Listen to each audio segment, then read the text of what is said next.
বাবা গো বাবা, আমরা চলে গেছিলাম উত্তরের আড্ডা, মানে ফরিয়াপুকুরের যে উত্তরের আড্ডা নতুন তৈরি হয়েছে সেইখানে ঠাকুর দেখতে।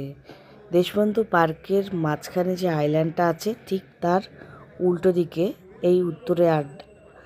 দেখতেই পাচ্ছ মানুষ সরস্বতী ঠাকুরের ছবি না তুলে নিজেদেরই ছবি তুলে যাচ্ছে। আর এই যে ঠাকুর, থিমটা করেছে নেতাজি স্যালুট করছে মা সরস্বতীকে। মা সরস্বতীকে এখানে ভারত মাতা রূপে চিহ্নিত করেছে। আর এই আমার দুটোকে সামনে দাঁড় করিয়ে দিলাম। সবাই যখন ছবি তুলছে আমার মেয়েরা কেন বাদ যায়, ওদের দুজনেরও ছবি তুলে দিই। এই যে কি সুন্দর দেখো, নেতাজি স্যালুট করছে মা সরস্বতীকে। কি অপূর্ব চিন্তাধারা। তোমাদের কেমন লাগলো ভিডিওটা আমাকে অবশ্যই কমেন্ট করে বলো। আর ভিডিওটা ভালো লাগলে একটা লাইক দিতে আর সাবস্ক্রাইব করতে ভুলো না।